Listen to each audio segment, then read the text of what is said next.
Good morning, class 12th.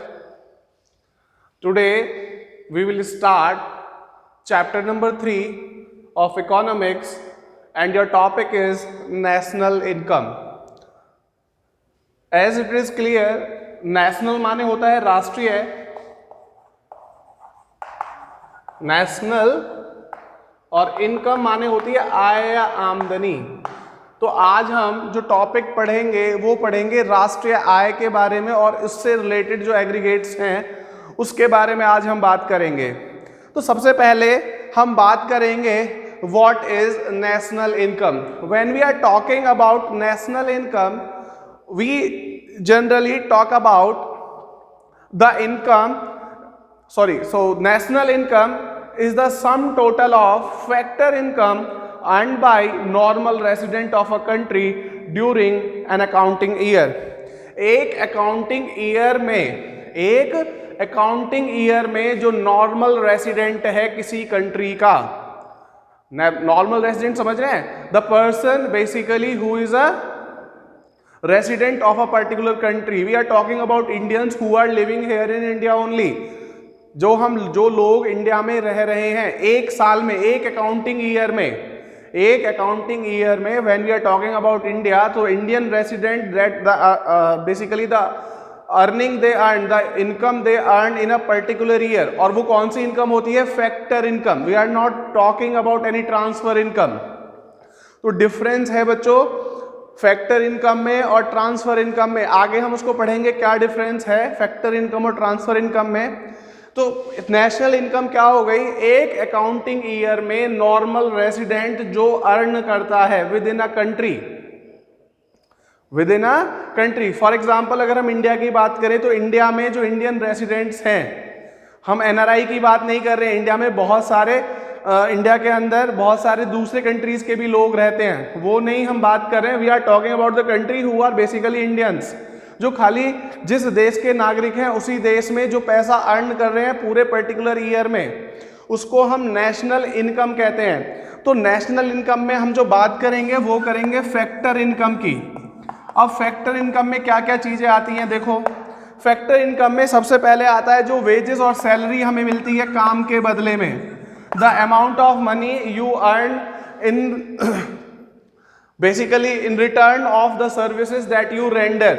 जो आप services देते हैं उसके बदले में जो आपको कंपनसेशन मिलता है दैट इज कॉल्ड वेजेस और सैलरी। जो आप काम करते हैं किसी दूसरे के लिए उसे हम क्या बोलते हैं? वेजेस और कंपनसेशन। दूसरा क्या हो सकता है? रेंट हो सकता है, जो रेंट आपको जो मिलता है। और क्या हो सकता है इसमें? वेजेस हो सकता है, रेंट हो सकता है, और इसमें आगे और क्या हो सकता है हमारा? इंटरेस्ट हो सकता है और प्रॉफिट हो सकता है। इंटरेस्ट आप जानते हैं, interest and the profit. So these are the 4 factor income that you include in national income. तो अब हमें 2 चीजें समझनी होंगी नेशनल इनकम को समझने के लिए। तो एक तो नेशनल इनकम में खाली फैक्टर इनकम आती है, जो मैं आपको पहले ही बता चुका हूं। नेशनल इनकम में खाली फैक्टर इनकम आती है जो 4 चीजों को कवर करेगी, वेज, रेंट, इंटरेस्ट और प्रॉफिट को कवर करती है। और दूसरा, national income includes income of only the normal resident of a country. तो दोनों चीजें मैं आपको पहले ही बता चुका हूं। जो नॉर्मल रेसिडेंट है किसी कंट्री के, एक तो उनसे जो इनकम होती है उसको इंक्लूड करेंगे, और दूसरा जो फैक्टर इनकम है, इन्हीं दोनों चीजों को हम इंक्लूड करते हैं। जो अर्निंग इनसे आती है that is become national income. चलो अब आगे समझते हैं। डेप्थ में जब हम इसको समझेंगे तो क्लियर हो जाएगा what is basically difference in between them. अब पहली चीज आ गई फैक्टर इनकम। तो फैक्टर इनकम मैं आपको बता ही चुका हूं। Factor income are the payments made by the producing units. कौन हो गए? जो फर्म्स होती हैं, फैक्ट्रीज होती हैं, तो वो जो कंपनसेशन देते हैं, यानी कि वो क्या करते हैं हमको, जो प्रोड्यूसिंग यूनिट्स जो पेमेंट करती हैं किसको? To the households, to the people who are working over there. For the use of their factor services, जो लोग वहां पर सर्विसेज देते हैं उसके बदले में जो पैसा उनको मिलता है, that is called factor income. Factor income में मैं आपको बता चुका हूं, कंपनसेशन ऑफ एम्प्लॉय आता है, रेंट आता है, received by the household for the use of their land by the producing units. तीसरा इंटरेस्ट है, received by the household for use of their capital by the providing units, producing units. और होता है profit, received by the household for the use of entrepreneurial skills by the producing units. अब आगे हम बात करें, factor income are different from transfer income.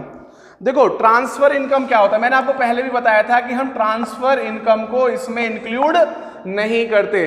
तो transfer income क्या होता है, बेसिकली दैट वी, देखो फैक्टर इनकम होती है द अर्न मनी, जो आपने कमाया है, मेहनत करके, काम करके जो कमाया है, that is your factor income. Transfer income क्या होता है, नॉन अर्न मनी होती है। क्या होती है ये, नॉन अर्न मनी। समझ में आ गया आपको कि ट्रांसफर अर्निंग और फैक्टर इनकम में और ट्रांसफर इनकम में क्या फर्क है। जो ट्रांसफर इनकम है, transfer income basically this is non earn money, और जो फैक्टर इनकम है वो अर्न मनी होती है, कमाया हुआ। अब इसमें हमें क्या हो सकता है, चैरिटी, कोई डोनेशन, ये हमारा क्या हो जाता है, ट्रांसफर इनकम के अंदर आता है। क्लियर हो रहा है। तो ये नॉन अर्न होता है, ये कोई हेल्प हो सकती है, चैरिटी हो सकती है या डोनेशन होती है, that will not be included in the national income. केवल जो अर्न है, जो पैसा हमने कमाया है, that will only be included to the national income. I think ये डिफरेंट, आप जो डिफरेंस है वो आपको क्लियर हो गया होगा। अब आगे अगर हम बात करें, अब नॉर्मल रेसिडेंट क्या होते हैं, तो फैक्टर इनकम आपको समझ में आ गया होगा। अब हम बात करते हैं नॉर्मल रेसिडेंट्स की।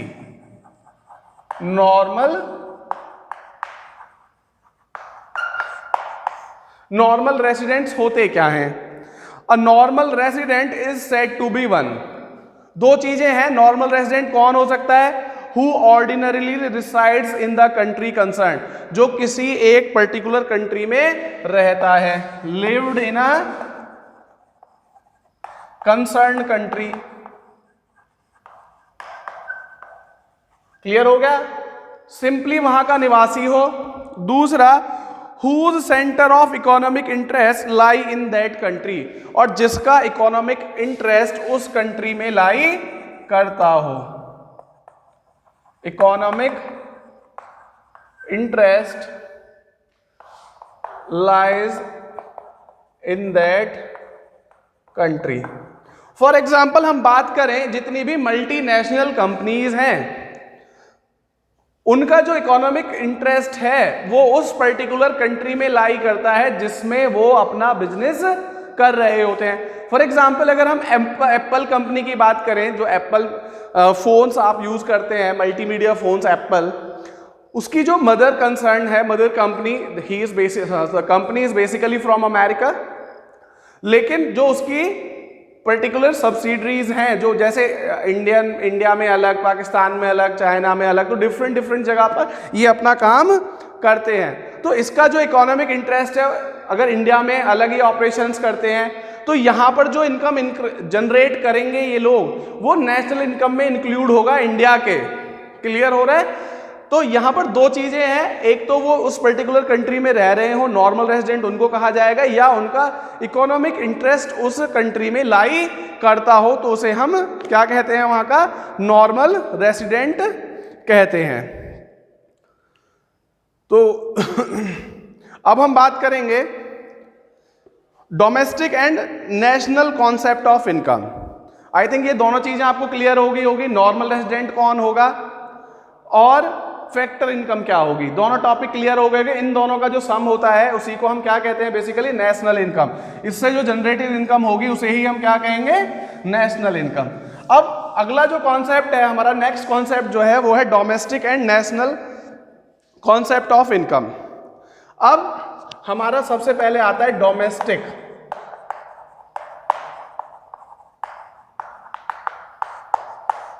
डोमेस्टिक इनकम क्या होती है। Domestic income is the sum total of factor income generated within the domestic territory of a country, no matter who generates it, normal resident or a non-resident. तो domestic income हमारी वो हो जाती है, domestic income is the income generated by the resident और the non resident people. समझ में आ रहा है? डोमेस्टिक इनकम क्या हो गई?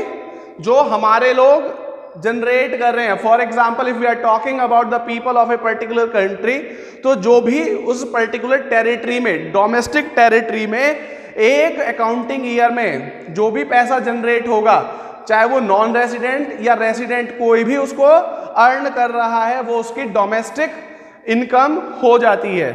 क्लियर हो रहा है? इसमें मैटर नहीं करता कि उसे जनरेट कौन कर रहा है, चाहे वो नॉर्मल रेसिडेंट है या वो नॉन रेसिडेंट्स हैं। अब जो नेशनल इनकम है, इसमें क्या डिफरेंस हो जाएगा? Is the sum total of factor income earned by normal resident of a country, no matter where it is generated, within the domestic territory और आउटसाइड। यहां पे जो डिफरेंस है डोमेस्टिक इनकम और नेशनल इनकम में, उसको समझना होगा।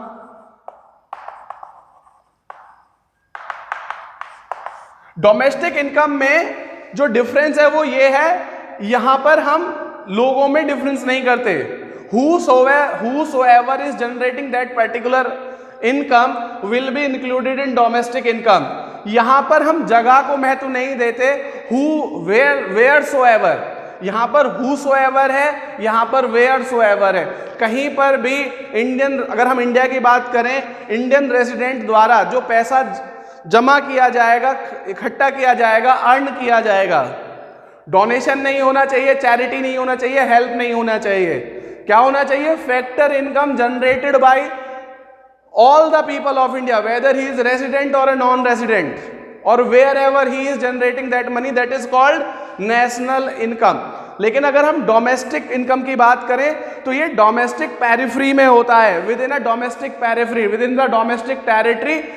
और यहां पर जो डिफरेंस होता है वो ये होता है, whosoever is earning, चाहे वो डोमेस्टिक इनकम में, डोमेस्टिक इनकम में हम ये नहीं देखते कि वो रेसिडेंट है या नॉन रेसिडेंट है, सिर्फ डोमेस्टिक टेरिटरी के अंदर जो पैसा जनरेट हो रहा है, जो इनकम जनरेट हो रही है, वो हमारी डोमेस्टिक इनकम होती है। और नेशनल इनकम में हम टेरिटरी नहीं देखते, हम लोग देखते हैं। whosoever is earning, कोई भी कहीं भी कमा रहा है, बट वो उस देश का रेसिडेंट होना चाहिए। For example, if we are talking about India, the people of India as well as the people who are not living in India, the people who are living there in abroad, NRI की अगर हम बात करते हैं, तो वो भी जो पैसा जनरेट करते हैं, that will become national income. तो आप लोग इसको पढ़ें आज, आगे जो हमारा टॉपिक है उसे हम स्टडी करेंगे।